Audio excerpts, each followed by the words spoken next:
we need to talk about my favorite thing in the world. Oh, George, I didn't realize you were going to make a video about ice cream. No, I'm not going to talk about ice cream. We're going to talk about my other favorite thing in the world, which is gratitude, and why it can change your life in a matter of moments. But before we talk about gratitude and how it's going to change your life just like it changed mine, let's take a moment to appreciate what a blessing it is to be alive today.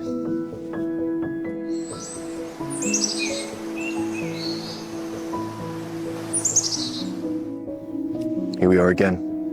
Oh, I'm in nature and I'm grateful. I'm so grateful to be out in nature. I'm so grateful for my life. I'm so grateful for everything in my life. What a beautiful day it is, and what a blessing it is to be alive today, to behold this. Because if I wasn't alive today, I wouldn't be here in nature observing all this beauty. I urge you to get out in nature more. And I urge you to be more grateful for your life. Because here's the thing. Us human beings, we're incredibly unsatisfied with our life. We're incredibly ungrateful. We're incredibly unhappy. Did you know that, statistically speaking, it's the safest time to be alive as a human being in 2025 today? It's the safest time to be alive. Yet, we're so anxious, we're so scared, we're so afraid, we're so miserable. We're so ungrateful for the life that we have. Millions of people don't have access to the basics: food, water, shelter, warmth. But you do, I do. And we need to reflect on these things often, because then you're going to feel rich. You're always wanting more stuff, a better job, a better house, a better car, etc. The more you get, the more you want. And if you constantly want things, this can easily lead to being unhappy. But when you're grateful for your life, when you're grateful for the stuff that you do have, you can't be unhappy and grateful at the same time. Your brain literally can't hold those two emotions together. Gratitude rewires your brain for positivity. You already have what someone else is praying for. Someone else is praying for your life. Why would anyone want my life, George? Because your life's amazing. And you've got so many blessings that you often forget about.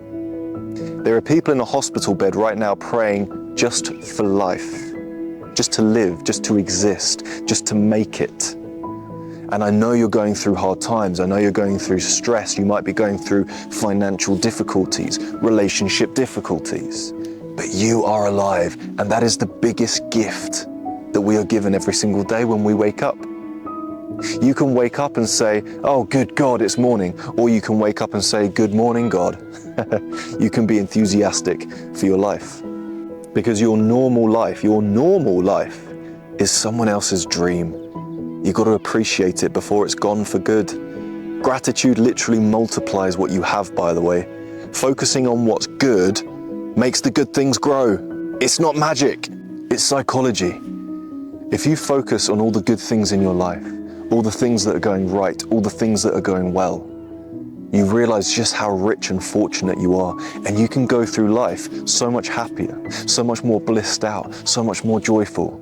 I'm always in a good mood, I'm always positive, I'm always happy, and that's because I view my life as the cup half full rather than the cup half empty. What do you mean by this, George? Please explain yourself. Okay, well, when you look at a glass that is halfway full or empty, you decide which one it is. If the cup is half full, that's a positive thing. If the cup is half empty, well, that's a negative thing. Now, of course, negativity has its place. Negativity is important. It keeps you alive in nature. If I found a beautiful cave out here in nature with all my animal friends, Rob the Robin, Meg the Fox, Mr. and Mrs. Hedgehog, the local badger, etc., I would think negative thoughts straight away if I was in a survival situation. I would think to myself, is this cave big enough? Not really. Is it warm enough? No, it could be warmer. Is it close to food? Is it close to water? Is it close to resources? No, it's not. Okay, right, we need to go here, we need to go here. We need to be negative, we need to be critical, we need to be logical. Negativity is often confused with being logical, which it is. Being logical about a situation can sometimes be being negative, and that's absolutely fine. But the problem is, once you're no longer in your state of survival, you need to come out of the negative environment and you need to focus on positivity instead, because Negativity and survival go hand in hand. They're great friends, they're great pals. But once you've got food, water, shelter, warmth, then you can enjoy your life. Then you can find joy in the average things. And when you do, it is amplified tenfold.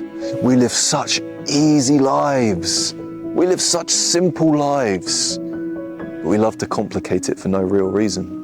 In 2003, there was a study done at the University of California, which found that people who write down 3 things that they are grateful for every day had lower stress, better sleep, and felt happier overall. I don't want to write stuff down, George, okay? You don't have to. But this is something that I really like to do. At the end of the day, I just like to write down 3 things that I'm grateful for, 3 things that went well today. You can do more than that. You can do less than that. You can just think about it. You can verbally say it to your partner in bed before you go to sleep. Just focus on the good things in your life, because when you do, you'll realize just how blessed you are. Have you ever stubbed your toe? I have. Meg the fox has. You suddenly realize how grateful you were to not be in pain. You suddenly realize how grateful you were for your toe. We often don't know what we've got until it's gone. You ever lost a relative? Horrible, isn't it? Upon reflection, you realize just how grateful you were for their life, for them being involved in your life. Have you ever had a friend move away hours and hours, and you think, we had a great friendship, still gonna see them, but I wish they were closer because I was so grateful for the company they provided me with. We often don't know what we've got until it's gone, and unfortunately, one day that thing that goes will be your life. And maybe only then will you realize just how beautiful and wonderful it really was. So be grateful, count your blessings, write them down, focus on what's going good rather than what's going bad. You don't even need to label them good or bad, just label them as maybe. There's a farmer story that I told a while back where the farmer has all sorts of things going on in his life that we would quote good and bad. But instead of saying that's good, that's bad, he just says maybe, because we don't know the outcome. I didn't get the job offer, George. It's so bad. Maybe, because that's going to open up new doorways. All right, it might have been the wrong job for you. You might have hated it down the line. You might have got stuck in it and never escaped. Maybe it was the wrong decision. Maybe it was the right decision. We just don't know. We need to go through life a little less serious than we currently are. We need to laugh more. We need to rejoice in the basics.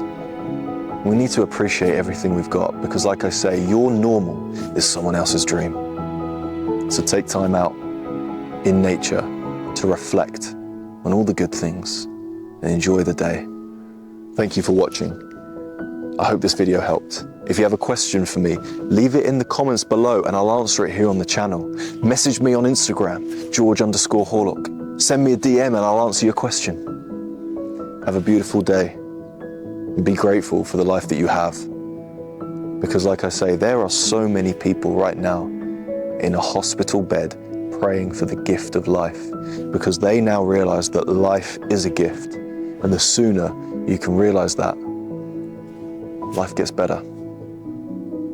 And your normal day suddenly becomes the best day ever. God bless.